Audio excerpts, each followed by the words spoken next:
Hi, Di. Good seeing you. After her death, Al said she was the love of his life. And I love you forever. How long have you been back? I need you. After Diane Keaton's death, Al Pacino finally admitted what the world had always suspected, but had never heard from him. I loved her. She was the soul of Kay Corleone. Just a few simple words, yet they were enough to make Hollywood fall silent. For 40 years, Pacino had never said it out loud, and only when Diane Keaton passed away at 79 did he finally speak. A confession that came too late, when the one person who needed to hear it was already gone. But behind that declaration of love lay not only grief, but repentance. It was an acknowledgement that in his youth, Pacino had hurt Diane deeply, not just by refusing her proposal, but by leaving her behind in silence, and later having children with another woman. How deep must those wounds have been for him to bury them for 40 years? What finally made him speak now? Was there something in Diane's final journals that broke his silence at last? To understand his confession, we have to return to that fateful morning when Hollywood woke in disbelief. Diane Keaton has died. October 11th, 2025. Autumn sunlight washed softly over the empty streets of California. No one could have imagined that within minutes, Hollywood would plunge into mourning. The newsroom was quiet until the phone rang, cutting through the air. The editor on duty picked up. A trembling voice said, "Breaking news, Diane Keaton has died at 79. Minutes later, her name filled every front page. Across social media, black and white stills from Annie Hall and The Godfather flooded the feeds. That tilted smile, the round glasses, the charm that balanced innocence and pride, as if the world itself were replaying the film of its own memories. Hollywood stood still. From Woody Allen to Meryl Streep, from Emma Stone to 1,000 others, tributes poured in. But among all those voices, one remained silent: Al Pacino. The press searched for him. Every outlet wanted his reaction because everyone knew Diane Keaton wasn't just a co-star. She was the one woman who had ever truly stirred his heart. Yet Pacino said nothing. His manager later shared that morning's story. Pacino had woken as usual, brewed a cup of coffee, turned on the TV, and froze.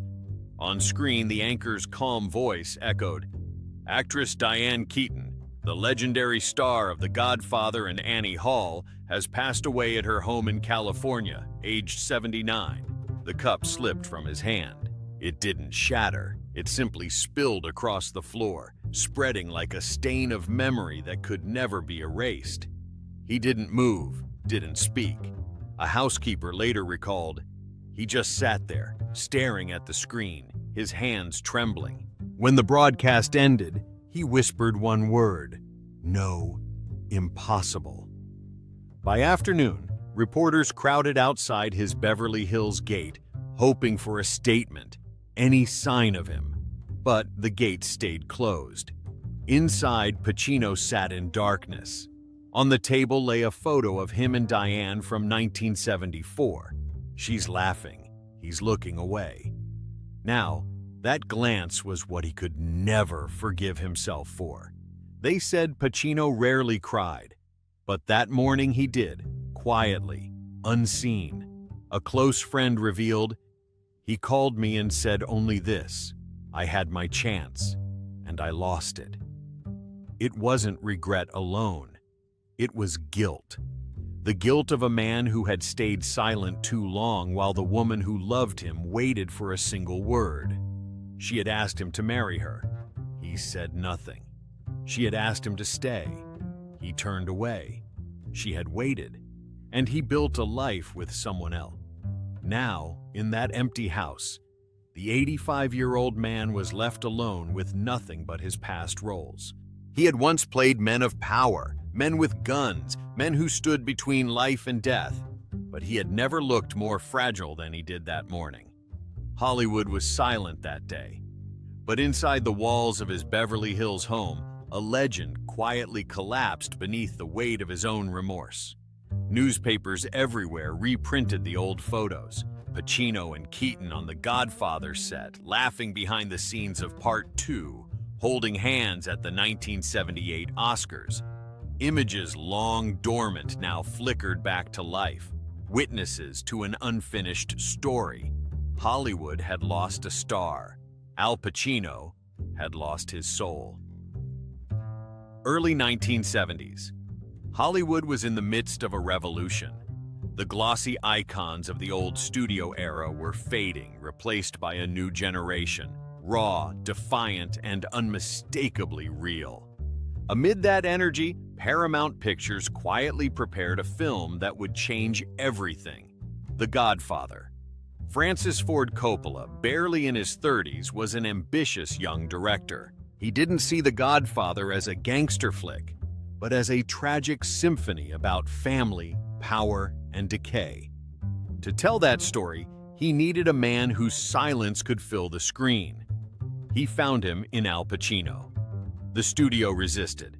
They wanted big stars: Robert Redford, Warren Beatty, Ryan O'Neal, not an unknown stage actor, short, dark, and intense. One executive sneered, "He doesn't look like a mob boss. The guy's barely 5'7". But Coppola refused to yield. In his production journal, he wrote, "There's a dangerous quiet in Pacino, a silence that pulls you in and won't let go." That silence, magnetic, unsettling, unforgettable, would soon define two lives: Al Pacino and Diane Keaton. February 1971. The audition for Kay Adams took place in a smoky New York bar. No lights, no set, just shadows and the faint hum of traffic outside. Diane Keaton, 25, fresh from Broadway, arrived in a cream knit dress, hair tied back, her expression caught between fear and fascination. Coppola told her to wait. Michael Corleone is on his way. The door opened. A young man walked in, small, disheveled, eyes dark as midnight. No handshake, no greeting. He simply sat down opposite her. Coppola gave a nod. Play the scene where Kay meets Michael for the first time. No one spoke, no dialogue, only the gaze. Years later, Diane remembered, "He barely spoke, just looked at me through the smoke. That look, it was strange, as if he could see right through me." Coppola, watching quietly, felt it immediately. "I've found my Kay," he said later, "and Michael has found the one woman he can never possess." When the audition ended, Diane left. Pacino stayed. A crew member recalled that he kept staring down the hallway until her silhouette disappeared. No one knew that in that final glance, the seed of a 50-year story had been planted. When The Godfather began filming, tension filled the set. Pacino was quiet, withdrawn, endlessly meticulous. Diane, by contrast, was open, warm, effortlessly charming. Two opposite worlds, yet they drew toward each other. Some nights, Diane brought coffee for the crew and always left one cup near Pacino's chair.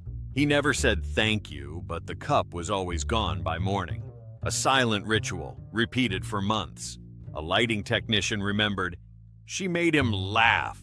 It was the first time we'd seen Pacino smile in weeks." Coppola later said, "There was something rare between them. Not loud, not romantic in the Hollywood way, but when they shared a frame, time seemed to slow." After the premiere, amid the cameras and applause, Diane leaned to a friend and whispered, "I think I love him, but I don't think he'll ever say anything." That audition, filled with smoke, silence, and glances, did more than launch a cinematic legend. It began a love story that would never find its ending. 1972, The Godfather premiered, and American cinema was never the same. Theaters overflowed, lines stretched around the block outside Lowe's State in New York. When the final frame faded to black, the audience rose to their feet in thunderous applause. It might have been a gangster movie, but above all, it was a tragedy of the human soul. And among all the steel faces and cold stares, what lingered most were the eyes of Michael and Kay. At the premiere, they walked the red carpet together. Camera flashes burst, reporters shouted their names. Amid the chaos, Diane turned slightly toward Al, a faint smile on her lips. He said nothing, just nodded. Their eyes met, and for that moment no words were needed. Al Pacino became a phenomenon. From an unknown stage actor, he was suddenly the face of a new America. Cold, sharp, magnetic. Newspapers called him the man with eyes no one dares to look directly into. Diane Keaton, gentle, witty, radiant, became his perfect counterpart. Critics called her the human soul of the film. Two worlds, utterly different, collided. He, quiet, unreadable, like Michael Corleone's own shadow. She, luminous, spontaneous, the kind of woman who could make anyone laugh. Amid countless parties and endless flashes, they began finding each other quietly. No one knew when it started, but sometimes they were seen walking through Central Park or slipping into a small diner on 72nd Street, where no one recognized the two actors who had just made history. They'd sit in the corner, sharing a plate of pasta, reading scripts together, laughing softly, and sometimes saying nothing at all. Diane once said, "He didn't talk much, but Al's silence wasn't scary. It was safe." And Pacino, years later, admitted, "She made me feel like I could breathe in Hollywood." In the glare of camera lights and applause, they found something Hollywood could never manufacture: peace. But peace never lasts long in a world built on fame. After The Godfather Part 2, Pacino was a legend. Diane reached her own peak with Annie Hall, the film that made her name a synonym for style, wit, and independence. She won an Oscar, became a feminist icon. Pacino grew more withdrawn, more solitary. They still crossed paths, on flights, on sets, in quiet late-night phone calls, but the space between them widened. Diane wanted more, a promise, a home, something real. Pacino, though he loved her, kept stepping back. He feared being tied down, feared losing himself, feared repeating the broken marriage of his parents. Then came the moment Diane could no longer hold it in. Years later, she recalled it in an interview with People. "I told him, I want to marry you, and he just stayed silent. The kind of silence that tells you it will never happen." No rejection, no tears, just silence between two people who had once spoken through glances.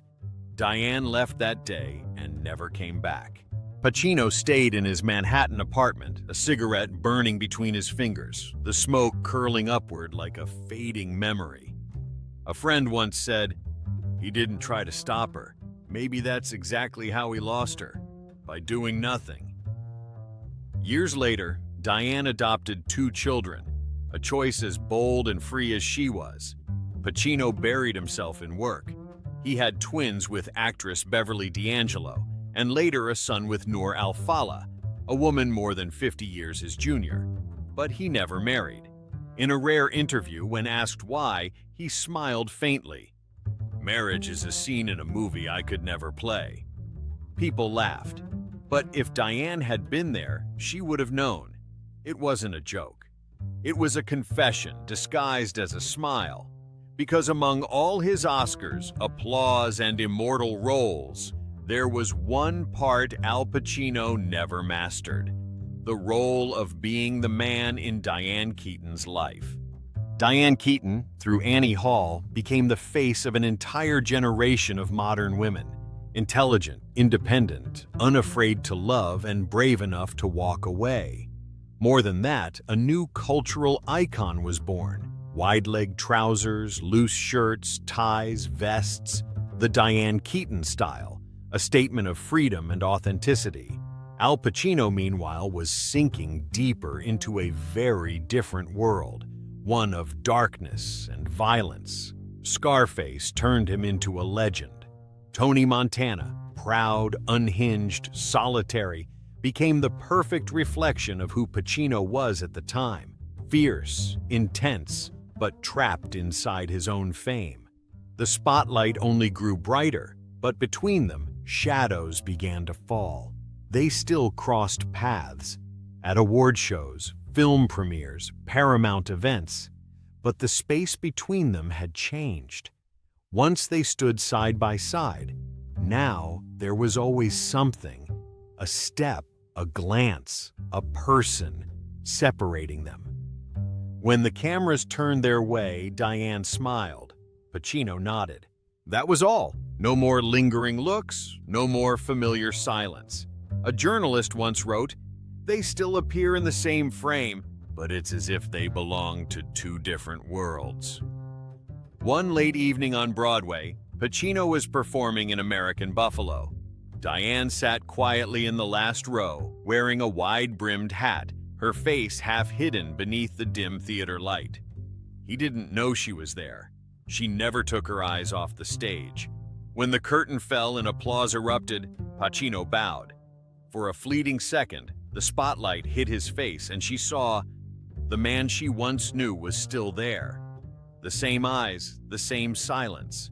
But now, it felt distant. She left before the after-party began. Fate, however, had one last scene in store. They crossed paths in the backstage hallway. Pacino stopped, slightly startled. Diane smiled. A long pause hung between them. Then she said softly, almost like a casual observation but with the weight of years behind it, "You haven't changed." Pacino looked at her, the old calmness returning, dry, restrained, brutally honest. "I never thought I needed to." Silence again. Diane stepped forward and embraced him, lightly, briefly. The kind of hug shared by two people who once loved deeply, but now could only touch through memory. The backstage lights flickered, casting their shadows on the wall, long, then fading away. That was their final embrace. After that night, they wouldn't see each other for many years. Diane moved on to gentler, more reflective roles, stories of mature, self-reliant women. Pacino immersed himself in lonelier characters, growing more and more like the man he had become, someone haunted by the ghosts of his own past. Hollywood still celebrated them as eternal icons, but those who truly knew understood the truth. Beneath the glittering lights stood two souls slowly disappearing into each other's darkness.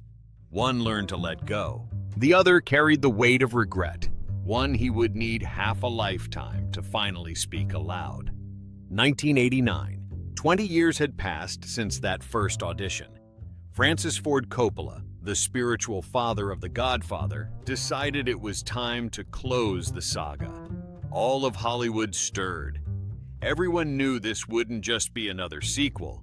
It would be a farewell to an era, to a generation, to the golden age of cinema itself. Coppola wanted to bring everything back. Pacino, Keaton, the melancholy golden light, the haunting score. When he called Diane, there was a long silence on the other end. Then she asked only one question. "Will he be there?" Coppola replied softly, "Without him, there's no Godfather. Without you, Michael Corleone would never have a soul." Sicily, April 1989. The sun spilled over the old stone walls, and a warm breeze drifted through the vineyards. The set fell completely silent when Diane stepped out of the car. She wore a white shirt, her hair cropped short, her smile still the same, only now it carried the calm of someone who had made peace with her memories. At the far end of the steps stood Al Pacino, thinner, smaller, his eyes as deep and quiet as ever. They looked at each other. No hug, no greeting, no words, just the gaze of two people who once knew everything about each other and chose silence instead. Coppola later wrote in his memoir, "I stood behind the camera, afraid to breathe. The entire crew froze. I didn't know if they were acting or truly meeting again. In the days that followed, they worked like professionals, punctual, precise, not a single mistake. Yet when the camera stopped rolling, they drifted apart again. Pacino retreating to his corner with the script, Diane chatting and laughing with the younger actors. Still, between takes, there were small moments, glimpses that showed their bond hadn't vanished, only slept quietly within them. Once, while Pacino was rehearsing, Diane walked up and adjusted his collar. He smiled, just slightly. "You still do that, huh?" She replied, "And you still don't know how to do it yourself." They both laughed, a brief, quiet laugh that made the whole crew pause. Then came the final scene, Michael and Kay meeting again after years of divorce. The setting, Sicily, under a dying sunset. In the script, Michael takes Kay's hand for a brief moment of forgiveness before she walks away. But when the cameras rolled, something else happened. Coppola recalled, "I didn't see two characters. I saw two real people, trying to say goodbye after years of running from it." Pacino took Diane's hand. His eyes trembled. She looked back, gentle as ever, and tears rolled down her cheeks, unplanned, unscripted. Pacino whispered, barely audible, "I'm sorry." Diane didn't answer. She only placed her hand on his shoulder, a silent way of saying, "I know." Coppola didn't call cut. He left the camera running. "It was too real," he said later. "I didn't dare interrupt it." When The Godfather Part 3 premiered in 1990, critics were divided. Some praised it, others dismissed it. But everyone agreed on one thing. Amid the betrayals, the guilt, and the blood, the final look between Michael and Kay was the film's beating heart. Audiences didn't just see two characters. They saw two people who had loved each other, lost each other, and now stood together one last time, closing not only a chapter of cinema, but a chapter of their own lives. After the screening, Diane turned to Pacino and said softly, "I think we've finally finished the story." Pacino nodded, replying quietly, "Yes, but not Michael and Kay's." That was the last time they stood before a camera together. Afterward, their paths diverged. Diane turned to writing and directing, living simply in her sunlit Los Angeles home. Pacino continued his heavy, lonely roles, sinking deeper into the shadows of the men he portrayed. But whenever either of them spoke about The Godfather Part 3, they always said the same thing. It wasn't just a film, it was a memory. And for Al Pacino, it was the last time he would ever touch the woman he never had the courage to keep. The 1990s drew to a close, and with them, the golden glow of the Godfather generation slowly faded into the past. But for Diane Keaton and Al Pacino, the story didn't end. It simply changed direction, quieter now, deeper, more human. After years of running from love, Diane finally found what she had been searching for, not in a man, but in motherhood. In 1996, she adopted a baby girl named Dexter, and a few years later, a son, Duke. In an interview with Oprah, her voice calm yet full of conviction, she said, "Being a mother is the most beautiful role I've ever had. There's no script, no director, only the heart." Her Los Angeles home was filled with sunlight and children's laughter. She spent her mornings brewing coffee, reading, and tending to her rose garden. She no longer spoke about the past, never mentioned Al, never revisited old photos. Yet on her desk, there was always one picture, taken behind the scenes of The Godfather, her gentle gaze turned toward the man standing beside her. When asked why she had never married, Diane smiled. "I used to think I needed someone to love me. Turns out I just needed someone to love. And these two children are my answer." She had found peace, the kind Hollywood could never offer, and the kind Al Pacino never managed to keep. While Diane withdrew from the noise, Al Pacino stayed married to the stage. He never stopped working, never stopped transforming, as if acting were the only thing keeping him alive. From Heat to The Insider, from Any Given Sunday to The Irishman, Pacino remained a legend. But behind the glory was a solitude that no applause could drown. People saw him alone at premieres, still nursing coffee in a Manhattan cafe, reading scripts on crumpled pages. Friends often said, he has everything: fame, fortune, children. But what he doesn't have is someone who stayed. Pacino had 3 children, but never married. When a reporter asked him why, he just smiled faintly. "I was once loved by a great woman. Everything after that was just an audition." No one asked anything more. At 84, Al Pacino released his first memoir, Sonny Boy, named after the childhood nickname his mother gave him. The nearly 400-page book wasn't a boastful autobiography, but rather a quiet, honest conversation between a man and the ghosts of his past. He wrote of his poor Bronx childhood, the struggle of theater life, his fears, his losses. But amid all the darkness, there was one chapter that stopped Hollywood cold. Diane. In it, he wrote, "She helped me stand when I thought I couldn't. We found the right rhythm and the right temperature. No metaphors, no excuses, no grand confessions, just 2 short sentences, yet each word carried the weight of a lifetime of regret." In that chapter, Pacino recounted the bleak period after the failure of Revolution, when his career nearly collapsed, friends turned away, and he lost the will to perform. It was Diane who came to him, quietly, without speeches or pity, and said just one thing: "You once shook the world with your silence. Don't let this silence destroy you." She was the one who convinced him to take the role in Sea of Love, the film that brought Pacino back to life and back to the top. He wrote simply, "She didn't just save my career, she saved me."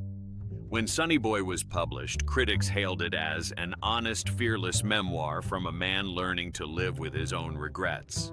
The passages about Diane were quoted everywhere, leading many to believe the book wasn't written to recount his life, but to say goodbye. One critic wrote, "In Sonny Boy, Pacino isn't writing about a woman. He's writing about the only light that ever shone in his life."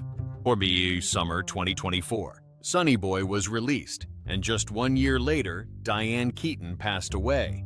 Too short a time, almost as if life itself had conspired to let Al Pacino finally speak the words he'd buried for half a century, only for the one who needed to hear them to already be gone. There was no public funeral. Diane's family chose privacy, the same quiet grace she had always lived with. Hollywood mourned in black and white photographs, in tender tributes, in quotes from Annie Hall. But for Pacino, her passing wasn't just a loss. It was fate delivering its final verdict. He had let the one thing that truly mattered slip away. That night, he didn't attend the memorial. No one saw him anywhere. A friend later recalled, "He sat alone in his house, all the lights off. On the table, there was only an old photograph and a copy of Sonny Boy, open to the chapter titled Diane. No flowers, no eulogy. Only the words he had written for her the year before. Words the whole world was now reading, sharing, and weeping over." Sonny Boy was reissued just a week after Diane's death. Penguin Press added a new dedication on the first page. "For the one who taught me that silence has a sound." The passages about Diane became the most quoted in the book. "She helped me stand when I thought I couldn't. We found the right rhythm and the right temperature." And at the very end, a new line handwritten by Pacino himself, messy, uneven, almost trembling like a final whisper. "I loved her." That night in his Beverly Hills home, Al Pacino played the Godfather once more. On screen, Michael Corleone looked at Kay, his eyes cold but quivering. Pacino sat motionless, watching the young Diane's face flicker in the dim light. The projector's glow fell across his own, blurring together with the smoke and the years. On the table beside him lay Sonny Boy, still open. The old photograph rested next to it, and under the soft yellow lamp, the words "I loved her" seemed to tremble, as if the ink itself still couldn't let her go. Hollywood has always known how to craft eternal love stories on screen, but rarely one so real that audiences forget it's just acting. Al Pacino and Diane Keaton, two people, two souls, two diverging paths, unintentionally wrote one of the most beautiful tragedies in 20th century cinema. Diane Keaton, the woman who taught the world that independence itself can be a form of love. She never needed anyone to complete her, nor a role to define her brilliance. All she ever needed was to live truthfully, laugh freely, and love in her own way. And perhaps that honesty is why millions adored her. The woman who could turn loneliness into art and aging into something worth admiring. Al Pacino, the great yet solitary man who spent a lifetime chasing the light of the stage, only to realize in the end that what he'd lost wasn't time, but the person who had once walked through it with him. He was once the embodiment of power, control, and restraint. But behind those eyes hid fear. Fear of commitment, fear of losing freedom, fear of love itself. Only when Diane left did he understand that love isn't a chain, but the courage to speak. And when he finally did, it was too late, but truer than ever. Their love needed no labels, no wedding, no ring, no vow. It lived in every glance, every frame, every unspoken line, in Kay Adams's tender smile, in Michael Corleone's weary eyes, in the silences they shared, and the ones only true lovers understand. They never had a perfect ending, but sometimes it's the unfinished stories that last forever. Does their story make you believe that love doesn't always need a happy ending? Or do you know another tale between these two legends? Share your thoughts in the comments below.